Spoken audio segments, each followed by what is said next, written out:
So this is not they're billing it as a merger of equals, but it's not 1 + 1 = 2. The sum of the parts of Heinz and Kraft will end up being smaller than they are together.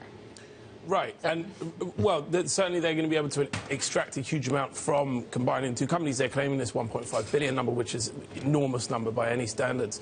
The question is how they get there, and they've offered some explanations so far. Obviously, there are kind of some very obvious cost savings to do with, they have similar ingredients in their products, so they could get some supply chain synergies there.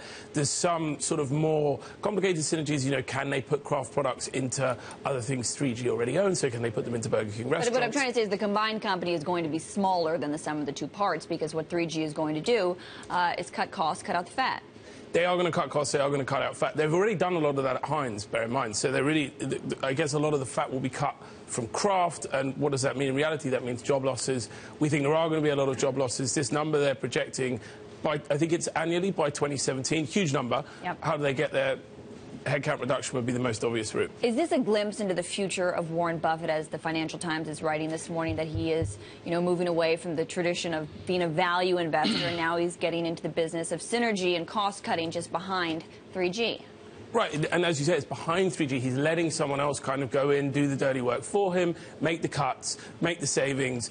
And is he doing this because he can't find the value targets anymore? That's the question. Or is it that 3G are just very, very smart? They identify the targets, they go to Warren, they say, hey, you know what, we want to do this, we want your name attached to it, will you provide the funding? And we can all come out of the deal very well. Ed, let's look a little more broadly at what private equity does. The standard template is you make a purchase, you make a lot of cuts, you lard it up with debt, and you make strategic changes. What seems to be different here is they're just going to make a lot of cuts.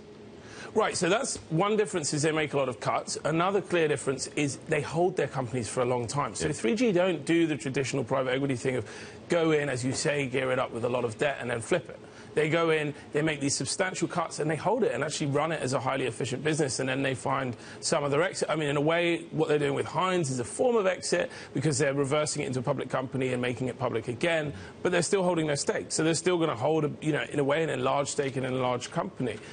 The other thing that they do very differently, and this is almost unique to them, is they do these sort of deals one-to-one. They're not in auctions. They approach companies, they get the deal done, no one knows about it until, in this case, the night before, and then they're done. In private equity, that's almost unheard of. It's nearly always competitive. Yeah.